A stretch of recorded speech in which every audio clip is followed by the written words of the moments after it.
Fala aí, rapaziada, suave. Então, estamos aqui no nosso primeiro episódio do nosso podcast chamado Três Pontos. E basicamente, o nosso podcast consiste em discussões sobre diferentes esportes, futebol americano, basquete, MMA, entre outros. Estamos aqui com... Eu sou, primeiramente, o Luca Ione, e estamos aqui com o Arthur Salazar. Tudo bom? Gustavo Fongaro. Opa, tudo bom? E Matheus Segato. Opa, beleza? E para começar, o primeiro assunto do nosso programa vai ser a polêmica compra, né, da Red Bull, que acabou de comprar o Bragantino e pretende tornar o clube uma potência na quinta força do estado. O que vocês têm para falar sobre isso? Não, e além disso, o Bragantino agora vai ter muito investimento por trás. Aqui a gente tem uns números que o investimento inicial da Red Bull sobre o Bragantino já é de 45 milhões, que é muito alto. Folha salarial já é de 200 mil para 2 milhões, que é muito dinheiro. E pensando um pouco nisso, eu fui atrás de falar com torcedores do Bragantino para ver a visão deles. Eu perguntei muito sobre a identidade do clube. Eu, durante muito tempo, achei que a identidade do clube ia ser perdida, mas eu falando com eles percebi que eles não pensam assim. Então, antes de eu falar um pouco sobre o que eles falaram comigo, eu queria saber o que vocês acham sobre a situação toda do Bragantino e a Red Bull agora. Cara, eu acho que assim, você citou que eles disseram que não ligam muito pra essa compra, mas com todo respeito ao Bragantino, mas eu acho que como eles não são um clube de expressão, assim, claro que é um clube tradicional, mas não tem a mesma expressão que São Paulo, Corinthians, Palmeiras, Santos. Eu acho que se fosse o seu Bragantino, sinceramente eu ficaria feliz de ver meu clube sendo comprado e ter um grande investimento e, cara, disputar a primeira divisão. Mas, ao contrário de se o São Paulo fosse comprado pela Red Bull. Aí é um sentimento diferente, né? Porque o clube já é tradicional e tudo mais. Mas eu acredito... Eu não sou muito fã, né? Porque eu acho que é um pouco injusto. Sim. Mas acaba fazendo parte. A gente pode ver isso em clubes da Europa, como Leipzig, RB Leipzig, RB Salzburg, que são times que... O próprio City, por exemplo, Sim. Se a gente vê, os clubes que são comprados são os mais odiados da Europa. Tem todo jogo que você vê, sei lá, o Leipzig jogar fora de casa, você vê uma faixa da torcida adversária reclamando, acusando. E, cara, eu por um lado eu concordo, mas por um lado é um negócio que, sabe, tá cada vez mais presente no futebol, né? O dinheiro sendo implantado num clube, igual o PSG, City, entre outros, sabe? E, Zé, você acha alguma coisa que senão eu já vou emendar aqui uma pensamento. Então, eu queria fazer uma pergunta, na verdade. Faz. Se vocês acham que o futuro do futebol, todos os clubes vão se tornarem uma empresa. Isso é muito interessante, porque, tipo, o Brasil é um dos únicos países onde não tem donos de times. Sim. Então, os times são fundados e funcionam pelas torcidas e isso é uma coisa bem rara. O presidente manda, né? O que colabora com a corrupção, na minha opinião. Também colabora com a corrupção.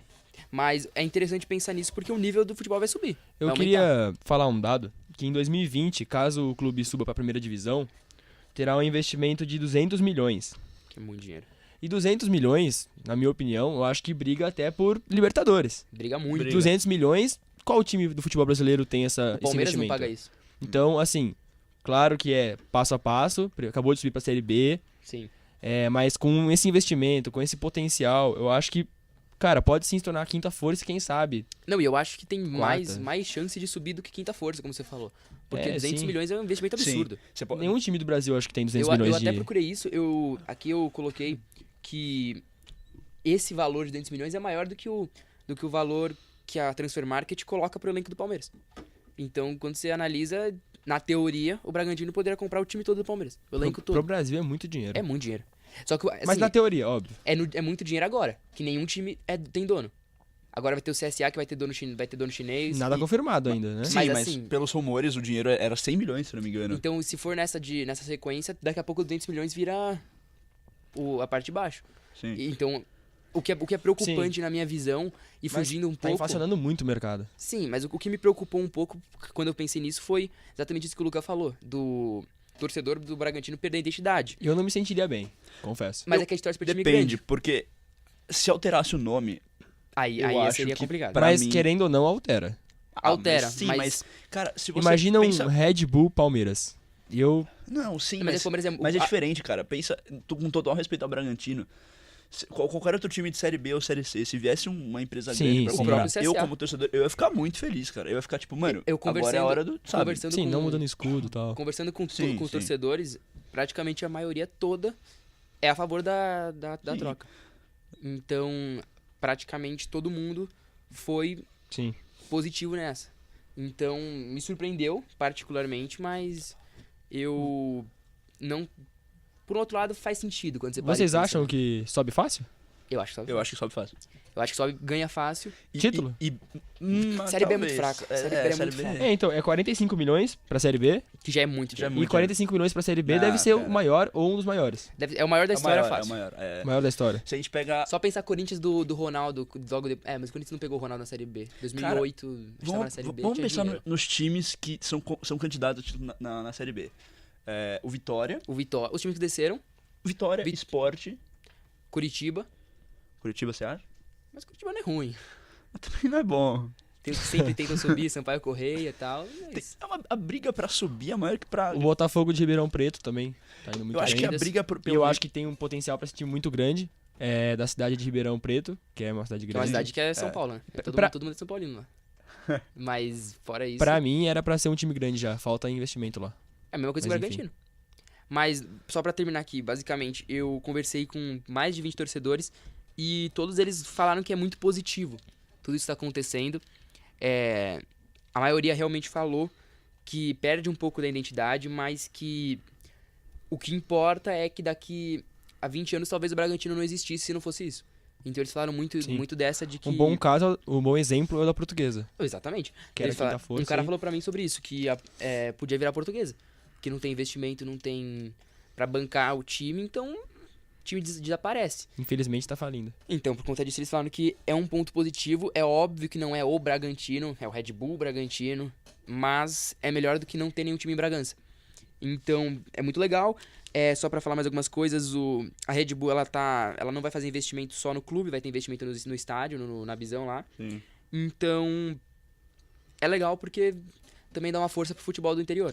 Mas um negócio interessante é que eles estão, teoricamente, sonhando um pouco alto, né? Você vê que a meta de 2020 deles é a Sul-Americana. Eu particularmente não acho alto, com o valor investido. Depende. Tem vários clubes brasileiros que tem, A sei lá, Sul-Americana, Considerando que a Sul-Americana é até 14º, é Então, fácil até. eu lembro que alguns times, a Chapecoense, não lembro, chutando, ela tava quase caindo, pegou Sim. 3 O sequências próprio ali. Corinthians. Sim, acho que foi o Corinthians O então. próprio Corinthians. Pegou 3 sequências ali de vitória, acabou. Tá na Sul-Americana. Tá Sul-Americana, é O muito Corinthians ganhou fácil. do Racing tá como forte pra Sul-Americana. Então, é bizarro. Eu não acho tão Mas difícil não, concluindo, sinceramente. eu me surpreendi com a resposta, mas pela visão de um torcedor de time grande. Que aí dói no coração ver Red Sim, Bull Corinthians. Exatamente. Mas Mas se como um você torcedor... pensar como um torcedor deles, que teoricamente é difícil, cara, você vê seu time brigando pra não cair Sim. por tantos anos, né? Então, Um grande exemplo, eu acho que é o nosso amigo Limeira, deve certeza que vai ouvir. Ele torce pro Inter de Limeira, até porque eu disse o apelido dele. Imagina se o time dele recebe um investimento desse, ele ficaria muito feliz. Sim. Mas então vamos lá. Falando sobre o próximo assunto, a gente vai falar sobre o José Aldo. Vamos falar sobre o José Aldo, cara. Vocês... O que vocês acham, cara? Ele tem apenas duas... José Aldo, né? Uma introdução, cara. Vamos introduzir direito quem é José Aldo. O rei do Rio. Simplesmente o maior peso-pena da história do UFC. O símbolo brasileiro no UFC durante tanto tempo. Sim, cara, eu acho que ele infelizmente tá 2 lutas de aposentar. E, cara, é um negócio... Não, vocês estão rindo, mas é um negócio triste, velho. É um porque, negócio mano, triste, é um negócio triste. Ele tem 32 anos só. Ele é muito novo. Você viu o muito Anderson Silva com 44 lutando? Mas Não. em decadência. novo. Em- Não, Em clara decadência. Eu não acho, velho. Eu juro, eu não acho, Não, mano. depois da luta com o Adesanya lá, vai me dizer que não foi em Não, decadência. não, o Anderson. O Anderson, não, o Anderson sim. já acabou faz tempo. O Anderson Não, já eu falo acabou. do Anderson, Não, quando o eu digo Não, decadência. Concordo. O Anderson naquela luta do Chris Weidman, pra mim, acabou a carreira Que dele. a perna dele virou... Exatamente, virou mas, chiclete. sim, mas a gente não tá aqui falando do Anderson. O Anderson a gente fala em outro episódio. Mas o José Aldo, vamos lá. Ô Lucas, você tem os dados dele aí, não tem? Tenho. Pra passar pra gente? Sim. Sobre Fala o vitória, cartel, fala o derrota. O Aldo tem 28 vitórias e 4 derrotas. Que absurdo. 13 lutas no UFC, com 10 vitórias e 3 derrotas. Nossa. Detalhe que E as ele... 3 derrotas, depois Sim, eu falo, As mas... 3 derrotas foram um pouco tristes pro povo As brasileiro, 3 né? derrotas foram que acabaram com a carreira dele. Eu não acho que acabou. Mas não vamos falar sobre isso. Fala o que você tava falando, desculpa. Cara, ele era campeão do WEC, né? Que fugiu era com- o antigo evento que se tornou o UFC que o depois. UFC comprou por causa do grande sucesso. E ele entrou no UFC unificando os cinturões do WEC e do UFC, certo? E ele começou a carreira dele como campeão no UFC. Começou. Ele tem até ele tem primeiro campeão da história, peso pena. Primeira luta em estádio. Sim, ele, cara, Não, ele começou já com muito sucesso. Ele é só que muito grande na Não, ele é modalidade. muito, muito grande. Só que o problema é que assim, o José Aldo tem 32 anos, como o Luca falou, ele é muito jovem. Muito jovem. Não tá bem longe dos anos que ele teve, mas... Desculpa a leiguice, mas por que vocês acham que ele tá aposentando tão cedo? Pela questão, eu acho eu que- particularmente, deixa eu ir nessa porque o meu ponto é bem forte, assim. Eu acho que as 3 derrotas dele destruíram um pouco o que era o José Aldo. Eu vi o José Aldo antes da luta com o Conor, eu vi o José Aldo antes da luta com o Max Holloway, e muda muito. a gente cresceu vendo o Aldo na Sim. Globo. O primeiro ídolo do MMA que a gente teve, eu e você, com certeza foi o José Aldo. Sim, e, mano, eu acho que assim, acho que as pessoas estão esquecendo o legado que ele teve. É muito fácil de esquecer, porque o José Aldo, do jeito que ele conseguiu tudo muito rápido, passou muito rápido pra gente, mas o choque que foi a luta contra o Conor, até hoje eu lembro... Verdade. Eu lembro de como foi pra gente, que foi uma luta passada na Globo, que a gente acabou parando tudo que a gente tava fazendo pra ir ver a luta. Cara, foi muito triste, Foi cara. muito triste. 13 segundos, velho. E a gente tava nessa exatamente junto. Sim, eu lembro, a gente tava. Nossa, cara, foi. Só que, mano, eu acho que assim, as pessoas hoje em dia falam do Max Holloway, que foi. O pra cara vocês que destruiu Pra o vocês José que não Aldo. sabem, o Aldo. Vamos dar um contexto. Vamos contextualizar a carreira Beleza, dele. o Mais Aldo fácil. chegou no UFC, certo? Sete do sete WC. defesas de cinturão bem sucedidas, é o recorde da categoria. Cara, você passar 7 lutas defendendo seu cinturão sem perder, vocês têm noção do que é isso? É tipo absurdo, tá? Até ele perder pro Conor McGregor, que em 2014. Só que é aquela coisa, aquela luta ele perdeu na mentalidade, eu acho que ele perdeu na parte mental. Porque todo mundo sabe o talento que o Aldo tem. Sim. Mas o Conor é É aquele incontestável. cara. O Conor é aquele cara, mano, que luta, mano, te provocando. O Conor ganha a luta antes da luta começar. Então, o Aldo perdeu a luta na conferência de imprensa. Perdeu. Pra mim foi isso. Perdeu. Ele perdeu quando Perdeu. o Conor pegou o cinturão e levantou. Ele perdeu o foco. O Aldo nunca na carreira inteira dele foi aquele cara que saía... Assim, o Aldo antes da luta do Conor era anos-luz pra mim, o Conor. Sim, da- eu também acho. O Aldo é mais completo. O próprio fato do Aldo, nos primeiros 10 segundos, ter saído pra atacar. Então, esse foi o mostra que erro. Ele tava psicologicamente mal. O Aldo em nenhuma luta da vida dele saiu pra rushando, matar. digamos assim, daquele jeito. Não, é porque assim, você quando vê a carreira do Aldo, você analisa e percebe que aquela luta do José Aldo, ele começou de um jeito diferente, de um jeito que não é o estilo de um cara que é tão vencedor. Sim, só que então, essa é a parte que eu quero falar, que tipo, eu acho que as pessoas meio que estão dando muito pouco crédito por tudo que ele fez pro UFC. Claro. Primeiro, porque pra mim ele foi um lutador revolucionário, que abriu portas pra divisões mais leves, porque Abriu. ele foi o primeiro campeão peso pena, e isso levou à criação do E- peso galo e e, muito- peso mosca. E muito mais do que campeão peso pena, ele foi o primeiro ícone, né, do peso pena. Sim. São 9 defesas, Sim. 9 defesas Sete, de título? sete. 7 defesas de título, então é... E cara, é o lutador mais completo do peso pena. Eu acho que uma derrota do caso, ele perdeu pro Conor, pra vocês que não sabem, e depois perdeu 2 vezes pro Max Holloway. Essas 2 lutas contra o Max Holloway foram terminadas no terceiro round. Sim, então, só que o povo esquece. Tá bom, o Chris Weidman derrotou o Anderson Silva, certo? Ele não é por isso que ele é o melhor de todos os tempos. É que o legado não se passa após uma luta. Não é porque eu sou o melhor de todos os tempos que eu perder pro Sim. melhor de todos os tempos acaba. Cara, o Aldo simplesmente, mano, tem 3 golpes significativos absorvidos por minuto, Sim. tá? 3,53 golpes significativos conectados por minuto, ou seja, cara, 67% de defesa, Uhum. tá? E, cara, tem um número aqui que é a segunda maior segunda melhor marca de defesa de queda da categoria, que é 92%, Que absurdo. que o Que é absurdo. primeiro é o Shane Burns. Vamos dar um contexto aqui. 92% de queda é um cara tentar fazer 10 quedas e você conseguir defender 9. É basicamente isso. E quando você para e pensa isso no nível do UFC Nossa, e com o nível de wrestling que muito tem no bom. UFC, é ridículo. Contra que ele lutou contra Chad Mendes, já... Eu tô com uns dados aqui da vitória dele. Foi 17 nocautes, 61% da luta dele. Sim. Então, Não, assim, é um bastante. dado absurdo. E muita gente, não sei se você sabe, mas ele é faixa preta de jiu-jitsu, já ganhou torneio mundial de jiu-jitsu. 2004, né? E ele tem uma vitória de finalização na carreira inteira. Que é ridículo. Ele nunca precisou usar a melhor arma dele pra ganhar as Que lutas. é exatamente isso. E eu acho que E, isso ó, é um mas- símbolo de versatilidade. Versatilidade dele. E é doido pensar que o cara tá se aposentando, vai se aposentar pra muita gente que não vê o MMA desde sempre como um ídolo que acabou. Sim. Então, só pra finalizar, Luca, vai com você que nessa. E, cara, não sei se você sabe, mas ele vai lutar esse sábado no UFC Rio contra o Alexander Volkanovski. E muita gente tá falando que essa pode ser a luta que vai mudar, praticamente dar o fim na carreira. Porque se o Aldo ganha, ele tem essa e mais outra luta no contrato. Ele pode estar a caminho de uma disputa de cinturão. Sim, E não sei, se ele perder, eu acho que vai ser bem difícil, porque o que falta é motivação. Mais um falta interessante também. E se por acaso ele ser campeão, voltar a ser campeão? sai como campeão. Pra mim, sai como campeão e tem que fazer isso. Sai Mas por pra- cima. Mas pra mim ele só é campeão se o Holloway subir de categoria. Pode ser. Porque o UFC não vai casar a terceira Mas luta. isso é uma outra discussão Sim. que entra em contexto de UFC e tudo mais. Algum comentário pra finalizar? Eu posso só fazer uma pergunta? Faz uma Claro. pergunta. Eu queria fazer uma pergunta. Manda ver. Por que vocês acham que o UFC, MMA, enfim, Uhum. não é tão popular aqui? O que falta? Você quer falar, Luca? Começa você. Eu tenho uma visão de que o UFC. O UFC não é MMA, mas o UFC é o grande nome do MMA no mundo.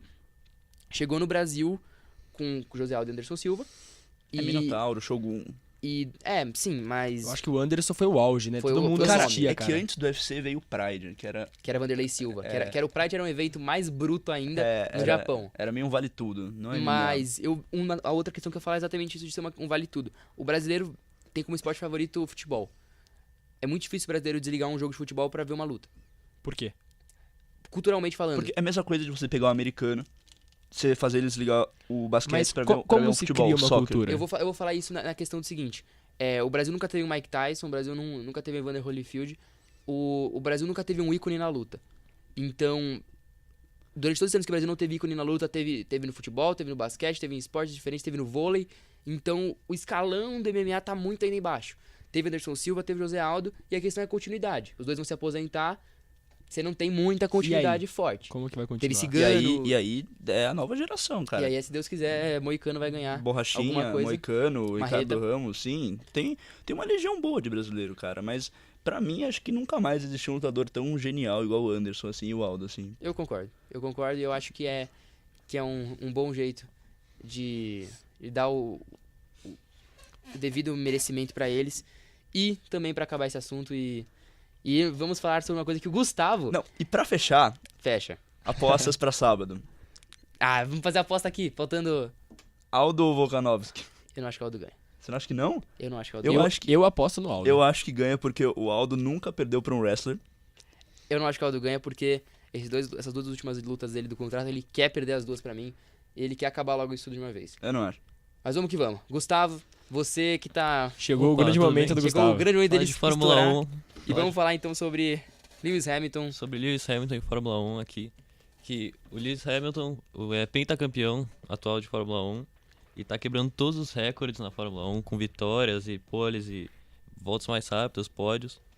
Que o Schumacher, que é o alemão heptacampeão mundial, né? É que o ele melhor de todos os É o tempos. melhor de todos os tempos. Que ele tem com 91 vitórias, 7 É títulos. muita vitória. É muita vitória. E o Hamilton tá na caça dele, porque Uhum. o Hamilton é pentacampeão, né? Tem 5 títulos. Sim. Tem 75 vitórias contra 91 do Schumacher, então. Não, mas Tem- quando você para e pensa, considerando a idade do Schumacher, do Hamilton, tem até uma estatística que mostra que eles na mesma idade têm o mesmo número de títulos, né? Sim, 33, 5 títulos. Então, o Hamilton tem mais uns 5 anos aí, 6, pra ganhar Tem 16. 5, 6 anos. Em boa forma ele tem. Você Pra acha ganhar. que 5, 6 anos em boa forma? Eu acho que Cara, sim. ele não tem nenhum carro que pode competir com a Mercedes agora. Mas, também mas, tem mas há isso. 5 anos atrás não tinha nenhum carro que competia com a Red Bull. Então, depende, tudo do carro um também. bom. Mas tudo indica que a Mercedes vai dominar ainda por muitos anos, cara. Assim, Você não consegue ver a Ferrari fisgando. Ninguém chegando fisgando Toda ano assim. a Ferrari, ela é. Vamos ganhar, vamos chegar. E não Mas chega. nunca chega. E não chega nem Mas perto. vamos falar uma coisa do meu ponto de vista. A Red Bull também surgiu do nada. Surgiu do nada com mudança de regulamento. Então, Sim, toda sim. vez que muda o regulamento, pode surgir uma nova Exatamente. equipe que vai dominar. Exatamente. Mas no caso da Mercedes, surgiu um novo regulamento esse ano, no ano passado, e a Ferrari não chegou. Mas vamos voltar para falar do Hamilton. Vai, vamos vamos no comparar Hamilton. ele com o Senna. Senna que é o ídolo dele. O Hamilton é muito fã do Senna. O capacete, quando ele iniciou na Fórmula 1, era a réplica do Senna. E ele sempre quis chegar na Fórmula 1 para ser tricampeão, que nem o Ayrton. Nossa, ele Mas passou aí bastante. Ele passou um pouquinho. Tem passou 34 aí. vitórias a mais. Mas né? vamos ser honestos. Ayrton Senna também Teve lá... É que, cara, teve uma situação... eu quero falar um negócio meio. Não sei se tem muito a ver, mas eu acho que assim. Como ídolo, nenhum deles vai ser igual Não ao tem Senna. comparação, porque o Senna Até, era até porque, cara, eu acho que vai um contexto social. Ele é o maior ídolo do óbvio, Brasil? óbvio. O Brasil. Depois do Pelé... Eu acho Não, que eu o acho Senna é o melhor Senna que o Pelé. Eu acho é o Senna mais Porque ídolo o, que o Pelé. o Senna é unanimidade em É isso que questão eu ia falar. de O ídolo. Senna, ele é unânime. Mas... O Pelé, tem gente que não gosta dele. Sim, mas eu acho um negócio assim que, naquela época principalmente, o Brasil sempre foi um país, né, desigual e com muitos problemas sociais. Eu acho que. O Senna foi o ícone por muito tempo por causa Então, eu disso. acho que é igual uma frase que o Romário falou antes da Copa de 94. Ele falou exatamente: precisamos dar comida pra esse povo que está com fome. Né? Alegando, né, fazendo uma analogia com o povo brasileiro tão sofrido. E tem outra questão que eu acho importante: o Brasil, como eu disse, falando sobre o que eu tava falando sobre o MMA, o grande esporte é futebol. Naquela época do Ayrton Senna, o Brasil não ganhava futebol. O Brasil não ganhava uma Copa fazia muito. Fazia 24 Exatamente. anos. E aí surgiu o Contexto Senna ajuda. tricampeão, como, mano. Como o ídolo, o salvador da nação, Exatamente. basicamente. Nossa, eu tava vendo o número de corridas aqui do Senna. É muito menor que do Schumacher e do Hamilton. É muito É, legal. Pra uma época. sim. E o número de Tinha- vitórias, assim... Nossa, é absurdo. Não tem nem palavras. Sim, cara, mas eu acho que assim, pra você, o Hamilton já passou o Senna? Pra mim, o Hamilton não... Você tá falando o quê? Maior ou melhor? Maior ou melhor? É uma questão importante. Melhor, ele não é melhor do que o Senna. Não, eu acho que ele pode ser até melhor, mas não maior. Eu acho que melhor em termos É de porque o número- dirigir um carro, o Sim. Senna é melhor do que todo mundo. Porque o Senna tinha uma magia, não era só Sim, ele sim. dirigindo, Sim. cara. Mas Isso. maior em Pro termos mundo de título, inteiro em ou termos só pro de- Brasil? Pro mundo inteiro. No mundo Japão, inteiro. o Senna é tão ídolo quanto é no Brasil. Mas até aí o Zico no Japão é Deus. Também. Sim, mas... Mas voltando, vamos lá, Gustavo. E eu vou falar agora sobre as vitórias do Hamilton. Nas últimas 5 temporadas, ele foi campeão em 4 delas. E todas as temporadas ele mantém uma constância de mais ou menos 10 vitórias por temporada. É Isso muita vitória. em 20 Explica aí, corridas. explica mais pros ou menos. outros. Ah, tá. Em 20, então, a cada 2 corridas ele Ele ganha ganha uma uma. por ano. E tem quantos pilotos na Fórmula 1? 24? Tem 20 pilotos na 20 Fórmula 1. pilotos. Então pensa que Nossa. de 20 pilotos, eles têm que dividir ali. Nossa. Atualmente é ele, Bottas, dividindo. Ele e Bottas na Mercedes dividindo. É porque a Fórmula 1 sempre foi o melhor carro ganha. O melhor piloto é Não tem. com o secundário, Senna não sim. com o Senna não é essa a história. Com o Senna. Sim. Não, o Senna fazia mágica nessa época. Exatamente. Tem até a vitória dele em Mônaco com a Toleman. Sim. Que a Toleman era um carro Toleman era horrível. Sim. E ele ganhou na chuva em Mônaco. Sim. Ele virou depois até o rei de Mônaco. Acho que ganhou Virou. 5 ou 6 vezes em Mônaco. E até Sim. uma vez ele ia ganhar, só que ele queria botar uma volta no segundo colocado. Sim. Que ele forçou muito e bateu. Sim. E ele até falava que em Mônaco ele dirigia como se fosse num túnel. Ele dirigia por instinto já.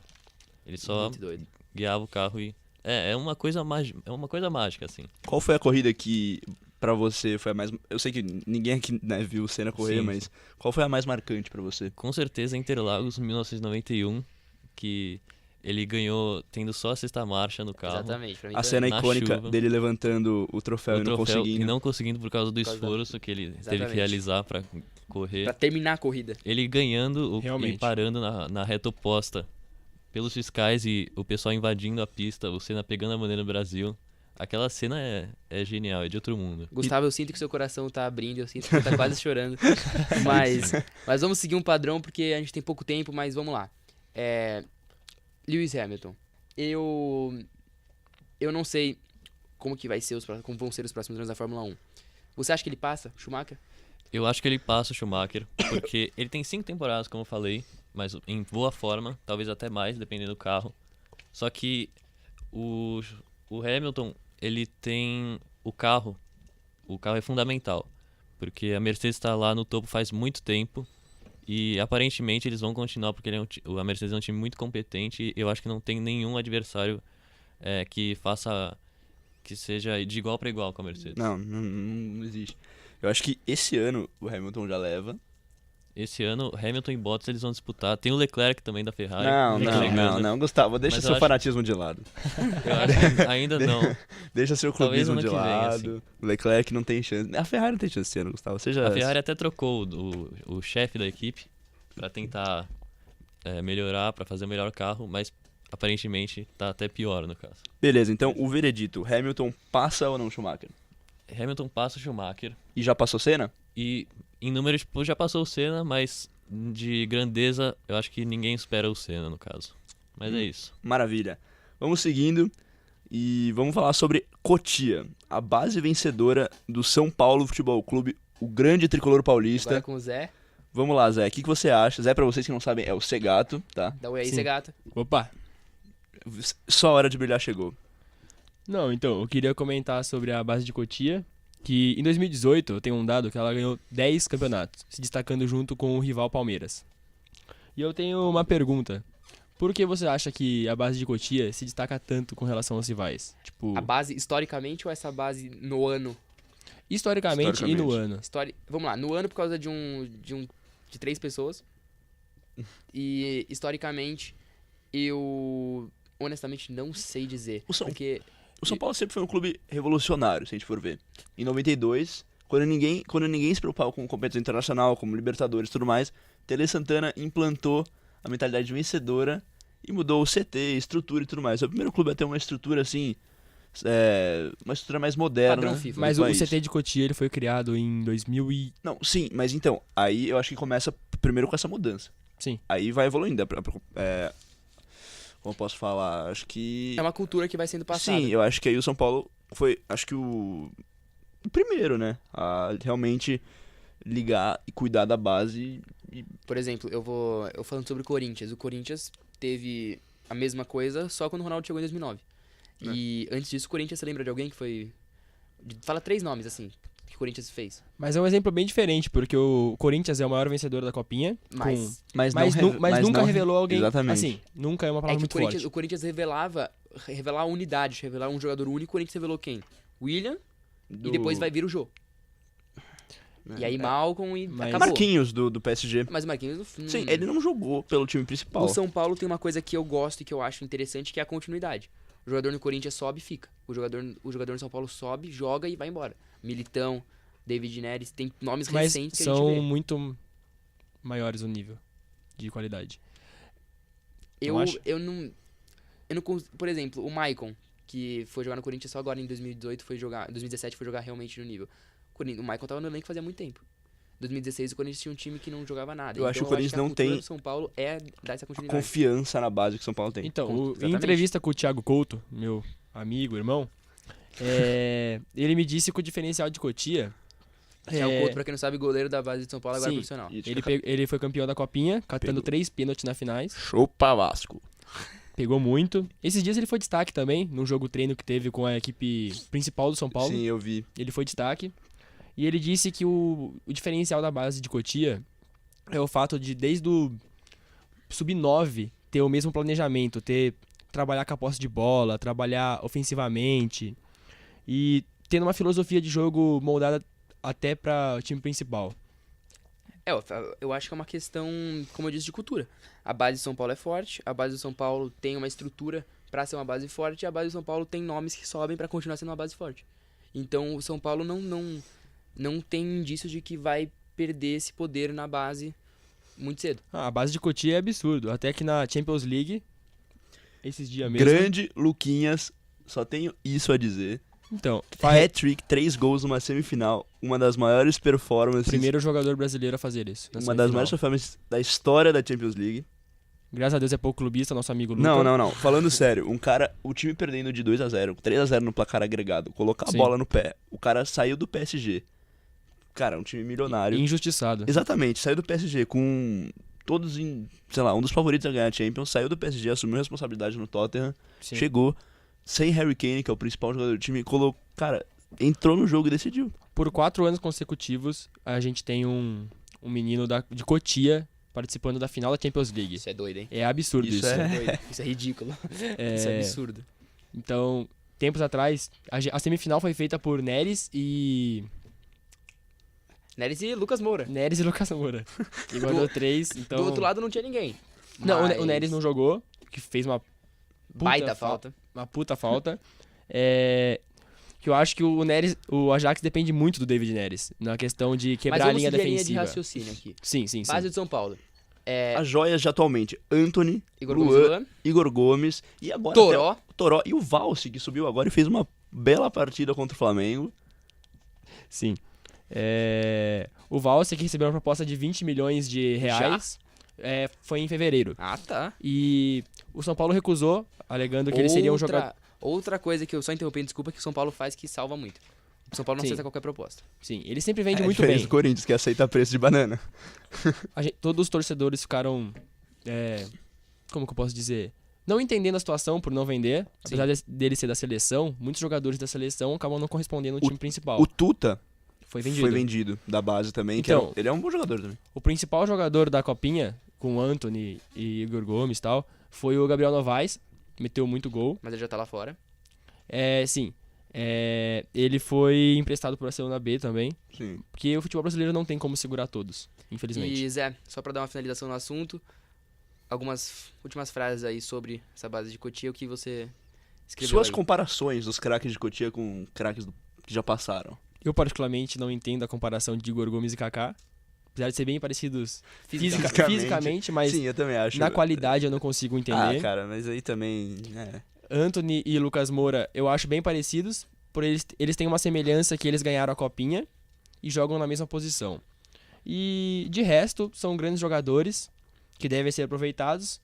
Sim. E eu vejo futuro nesse time do São Paulo, sim. Vamos esperar até o Leco não vender, né? O Leco já deve vender alguns. Enfim, vamos mudar de esporte, vamos para basquete, meus amigos. Vamos falar sobre Zion Williamson, a sensação do basquete universitário desse ano. O que você tem a falar? O fã número 1 de Zion Williamson, o Arthur Salazar. Vamos lá. Zion Williamson, pra quem assiste basquete, é Deus com 18 anos. Porque Pouca pressão. é uma pressão, mas é uma pressão que até agora ele tem correspondido. A gente vê que tem comparação cada vez maior com o LeBron James e comparações justas. A gente tem aqui os números, colocando aqui em high school, que é colegial, porque o LeBron não jogou faculdade, e o Zion tem números melhores em tudo menos assistência. E roubos de bola, que é 0.1, então não tem muita diferença. Mas o importante falar é que se você já viu o Zion Williamson jogando, você sabe do que eu tô falando. Ele É um super atleta. Ele tem 2 metros e 1, pesa 180 quilos, 2.8. 130 quilos, Cara, absurdo. Um problema dele, se ele de alguma forma continuar forçando, ele vai fazer muita pressão no joelho, do jeito que ele pesa. A gente conversou com o Ricardo Bugarelli, Exatamente. comentarista da ESPN, e ele disse exatamente isso. Abraço, Buga. Que Sei que você vai ouvir. a grande... Eu mando pra ele, vou mandar pra ele. Que a grande dúvida do Zion não é em termos de talento, não é em termos de físico, não é em termos de potencial e de conhecimento de basquete, mas é em Longevidade. longevidade. Porque é capaz de uma lesão acabar com a carreira dele. Mas voltando ao que eu tava falando, ele pula 1,06 m, o que é surreal. E o cara é... Em 2018, hein? Em 2018. E o cara, ele foi jogador universitário do ano pelas 5 revistas que votam e escolhem esse prêmio. Ele é comparado com Shaquille O'Neal ou LeBron Nossa. James. E Cara. vale lembrar que ele tem 18 anos e vai entrar na NBA com 18 anos. Vai lembrar que nós aqui temos 18 anos, menos o Zé. Temos 18 anos. E o cara simplesmente vai entrar na maior liga de basquete do mundo Sim. com uma sensação Sim. E vai aos entrar... 18 anos. Pra vocês, que nível ele pode alcançar? Tipo, ele pode passar alcançar LeBron? um nível de... Eu não sei se ele passa o LeBron pelo tamanho do LeBron, porque o LeBron é o segundo melhor jogador de todos os tempos. Mas, fisicamente falando, o Zion Williamson entra na NBA como o melhor atleta que já entrou na NBA, com a idade dele. Acho que ele tem um potencial, pra mim, ele tem potencial pra igualar o LeBron. Ele, na minha cabeça, hoje, não sei se vocês concordam, ele já é um dos 30 melhores jogadores de basquete no mundo. Pode ser. O LeBron 18 subiu anos. com quantos anos? O LeBron subiu com 18. 18 Só que também? o LeBron, Ele veio direto do colegial. Ele na não jogou época faculdade. podia, Sim. então ele veio já com 18 e ficou com 18 durante um ano e tal. O Zion faz em julho. Ele vai então entrar com 19, né? na Ele vai ser NBA. draftado com 18 e jogar com Mas jogar com 19. 19. Eu acho interessante, Arthur, você explicar como funciona o draft do basquete O draft pra quem não funciona acompanha assim. o basquete. Draft pra vocês são as escolhas, tá? Tá, pode explicar você. O draft é assim, o draft são as escolhas, então os times eles têm que escolher todo ano um calouro ou um jogador de fora. O jogador ele pode vir de ligas europeias, de qualquer lugar, mas principalmente de faculdades, que é o principal sistema de base, entre aspas, do basquete, do futebol, do basquete nos Estados Unidos.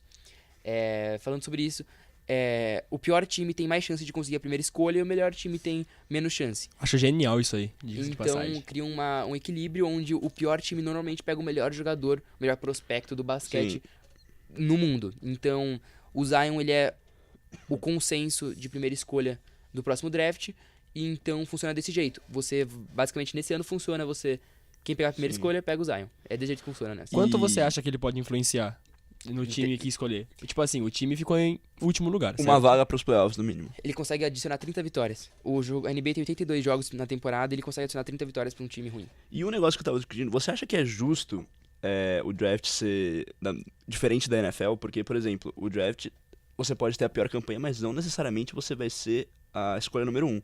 Eu Diferente acho da injusto, NFL. mas eu acho que o balanceamento da NBA já é naturalmente melhor do que o balanceamento da NFL. A NBA ela tem 5 jogadores, você não precisa de um elenco tão formado. Você pegar uma terceira escolha, sim tem diferença da primeira escolha, mas a real diferença é entre o 14º e a primeira. Então eu acho que é injusto, mas eu acho que por motivos de entretenimento e motivos financeiros, a NBA É faz que isso. pode forçar, né, aquela coisa que Philadelphia fez nos últimos anos, que é, entre aspas, perder de propósito.